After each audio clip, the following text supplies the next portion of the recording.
తెలియజేస్తూ ఉన్నాను. బైబిల్ గ్రంథంలో ఎఫెసీయులకు రాస్తున్న పత్రిక 5వ అధ్యాయము 15వ వచనంలో ఈ విధంగా వ్రాయబడి ఉంది.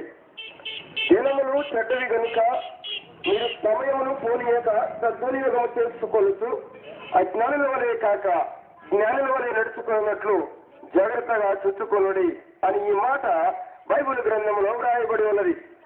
దినములు చెడ్డవి, ఎక్కడ చూసినా నెమ్మది లేదు, ఏ మనిషికి కూడా నెమ్మది లేదు, ఆరోగ్యం లేదు, ఎక్కడికి కూడా మరి మనం చూస్తూ ఉన్నాం లోకంలో ఏ గృహంలో కూడా నెమ్మది లేనటువంటి జీవితము.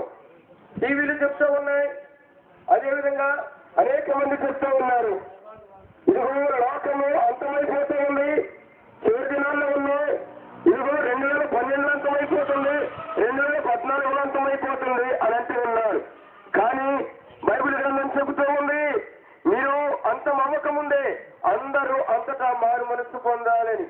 మనము దేవుని బిడ్డలంగా మనము పిలువబడుతూ ఉన్నాం.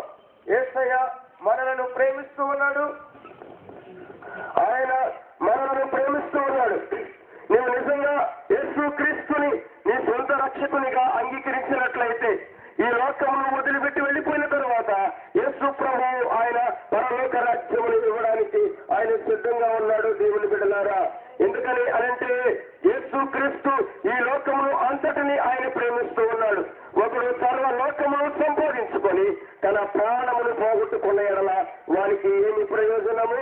నిజమే, మనకు అంతస్తులు ఉండవచ్చు, డబ్బు ఉండవచ్చు, లేకపోతే మనకి ధనధాన్యాలు ఉండవచ్చు, ఎన్నో ఉన్నాయి. కానీ ఈ లోకంలోనికి వచ్చినప్పుడు మనం ఏమి కూడా తీసుకురాలేదండి.